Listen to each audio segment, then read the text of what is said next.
Hey, what's up guys? I'm Justin and I'm back again for another TV show review. This time I'm going to be talking about Swamp Thing, Season 1.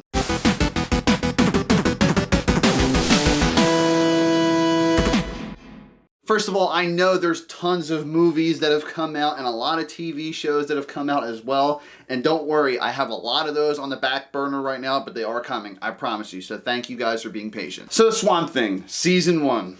Or should I just say the entire series. If you guys don't know the story, this is the third series, live action series in DC's online streaming service following after Titans and Doom Patrol, and they've been fantastic so far. I've talked about it previously in my DC Comic-Con discussion, but the story goes with this show. This show filmed in North Carolina. They're supposed to get this huge tax credit for the state for filming there, and when I'm watching this show, I feel like I'm back in North Carolina. I was there a few years ago. It's a beautiful state. You guys need to check it out. So they were coming towards the end of production and they were about at the 10 to 12 episode mark. It was supposed to be 12 episodes, but apparently they had conflicting viewpoints towards the end, and they found out towards the end of their production the huge credit they were going to get for filming, and when I say huge credit, I mean like over $10-20 million huge credit, didn't come through. So immediately what happened was no 12 episodes anymore, shorten it to 10, stop production, wrap up anything you were doing, finish the show, only get 10 episodes out. And by the way, after the first episode airs, it's canceled. No more, guys. We didn't get that tax credit, so it's going to be way too expensive to film this. We can't do it anymore. Whew, sorry. I'm just so mad at this. I mean, if this show just sucked, or if it was even just mediocre, I would have understood. I would have been like, whatever. It's not a big lot. This show was freaking fantastic from start to finish. I'll delve deeper into it, don't worry.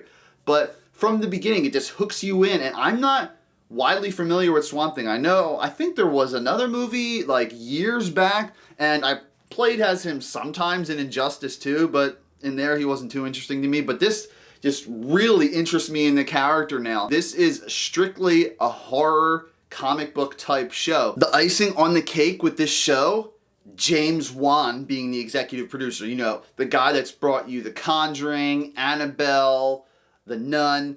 Love him or hate him, they have some great horrific moments in those movies. And it's exactly what he brings to the small screen with this series. Alright, so Crystal Reed plays Abby Arcane. If she does look a little bit familiar, she's also from another DC property, Gotham. In this, she plays a CDC investigator. She's going back to her hometown to investigate this huge epidemic that's going on. Andy Bean plays Alec Holland in this show. He's actually going to be in the upcoming It Chapter 2. But in this, he's more of a scientist slash researcher. Alec Holland is reluctantly working for Avery Sunderland, but at the same time, it makes him kind of second guess the fact that Sunderland's research at the swamp has something to do with this virus mutagen that might be accelerating people's infections, and this is the whole reason why Abby Arcane came back to town too. I was talking about him a little bit before, but Will Patton from Falling Skies plays Avery Sunderland, and he's this huge dick of a businessman in town. He doesn't care what he has to do to further his research or to become rich.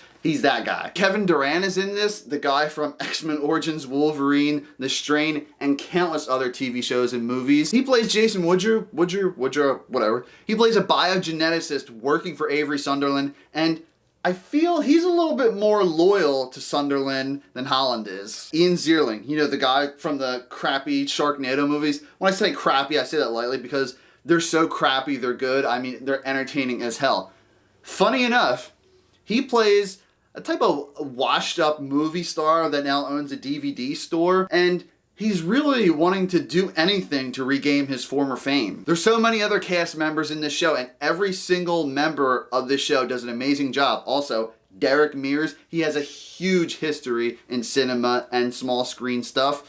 He plays a Swamp Thing, a direct result of all the ridiculous testing and whatnot that's been going on in the swamp by Avery Sunderland. And he plays him practical and does an amazing job. So the setting for the show, the bayou, the swamp, Louisiana, they did a fantastic job building this whole southern world. Every scene they were filming, even if it didn't take place in the swamp, it was dark, it was creepy. I could almost feel the humidity and mosquito bites from here. All these characters pass, intertwine, and cross at some point, and honestly, even though it's just been one season, This is one of the best DC television series I've ever seen. It's right up there, probably at number 2. Number 1 being Smallville. And yes, it's been 1 season. I like it better than Arrow, Flash, Legends of Tomorrow, Gotham, so many other live-action DC shows that are very good already, but I still like this more. This show had such a strong start that this show needs to come back in one way or another, guys. The Swamp Thing's powers are crazy in this show. It's definitely TV-14, M-rated, rated, whatever you guys want to say for a streaming service. I don't know how they really rank them as far as ratings go. One of the scenes, all these soldiers are coming after the Swamp Thing, and he literally goes behind a tree and goes, boom, and smacks the back of the tree, and all these freaking tree limbs and spikes come out of the tree onto the guard's face. Holy crap, like that. I've never thought of any superhero or anti-hero, whatever you want to call him, character, doing something like that. That's so unique, and I want to go back to Injustice 2 and play as him now. People are probably thinking, like, what's his powers? Like, he can control plants. That's stupid. Well, you know what? People thought a character controlling fish and talking to fish was stupid. But then Aquaman came out last year. Boom. Like, you remember that girl Danielle Panabaker played in Sky High? I know, that's an obscure-ass reference. But she could control plants. This is like that to the extreme and R-rated. And you learn that there's much more to controlling plants than you actually think. A lot of people that I talk to, people in the VFX business, basically say that you need to have something there, something that's tangible, that's real, that people can understand in their head that yes, that's real if you're going to do CGI and live action properly, because if it's all CGI, it's gonna look goofy, it's not gonna look believable. But if something in that shot, such as the Swamp Thing being live action, the Swamp Thing is done with all practical effects. His powers can be CGI and supplement that live action. And the crazy thing too, like I said, this series was shortened from 12 to 10 episodes. There is no indication whatsoever that happened. Watching this from episode 1 to 10, there is no indication that there was any fights on set, creative differences, or anything being shortened, plot points, maybe being drawn out or anything. There was none of that. If it doesn't get picked up in some way, shape, or form by the end of the year or early 2020, I guess we're just going to have to let it go that a season 2 is not going to happen. But come on. Rotten Tomatoes, which I don't even like going by that side because I usually end up disagreeing, but Rotten Tomatoes gave this an astounding review. This TV series is up for a Saturn Award for Best Streaming Service for a Superhero Show, and there's a lot of those out there. I want to talk so much more about this with you guys, but I'm just going to keep it a little bit simplified. The horror aspect was fantastic. That's the main aspect they focus on. It's dark, it's gritty, it's violent, and we almost get some Mortal Kombat style fatalities. Derek Mears as the Swamp Thing is fantastic. He still has a personality, but he's still overall just a big brute questioning what he even is. The actors and actresses do a fantastic job in this season. The blend of practical and special effects were perfectly done in this. DC Comics fans and people who aren't even familiar with any type of comic, who are fans of just horror, I want to show this to them to see what they think. Like I said in my DC Comics video at San Diego Comic-Con, it also kills me that they're freaking handing out Swamp Thing merch for the TV series. Stupid glare.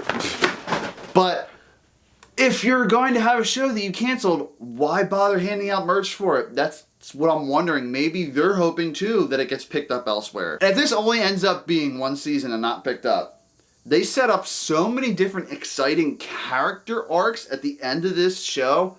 Oh my god, like this, I want to see these arcs pay off. I want to see what's to come. And just like Titans, there is a mid-credit scene, guys, so definitely at episode 10, check out that mid-credit scene. You won't be let down. Hell, there's even great drama in this. I'm not usually a fan of way drawn-out dramatic storylines, but we get some things that I've never seen before. I won't say who, but at one point in this show, we get the good guys at least trying to sympathize with the bad guys to see what their point of view is and where they're coming from. How many freaking shows or movies can you say that you've seen that before in? Guys, check out Swamp Thing, stream it, download it, whatever. Just please spread the word about this show. Get those views up. Post about it online. I hope there's petitions out there because a season 2 needs to happen. Please. Swamp Thing, Season 1, I'm saying Season 1, I don't want to say Series 1. Season 1 gets a perfect 10 out of 10.